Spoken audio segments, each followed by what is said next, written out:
اصلا خوش اومدید به ویدیوی ماینکرافت. بچه ببخشید ویدیو قبل خیلی کوتاه بود و آره دیگه ببخشید خیلی کوتاه بود. دیگه قبلی بیشتر برای این بودش که ما مثلا این ورد رو ساختیم.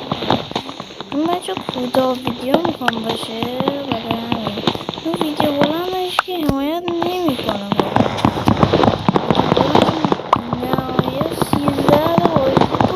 لایک که هیچی صابم گیری، ولی باز ویدیو تو کم بچه ها حمایت میکنم.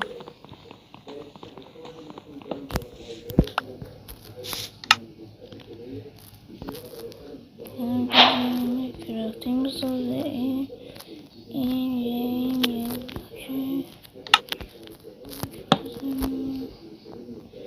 نه چی هم داریم؟ آها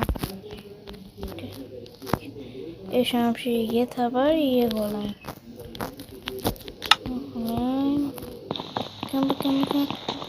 بودم شکرین بودم نیازه آی لگم اکرام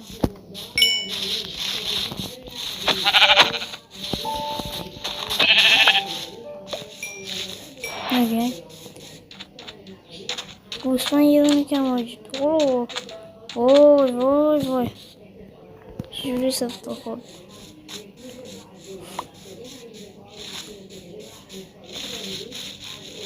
راز میخوام گوسفند رو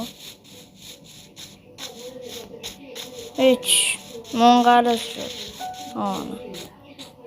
ازم گفتم منقرض شدی که چی جوابی که آی جان آقا حل شد. آقا تخت حل شد. اصل کار ما حل شد.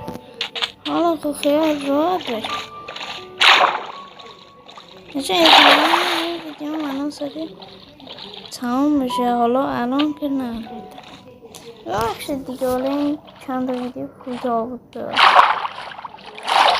انشالله شما ویدیو قبلی رو با این ویدیو رو ای حمایت کنید.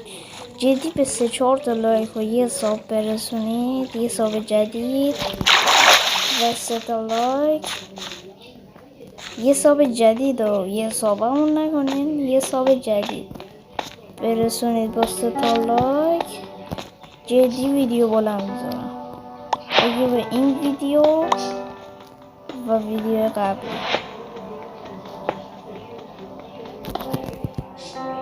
آره دیگه خداحافظ.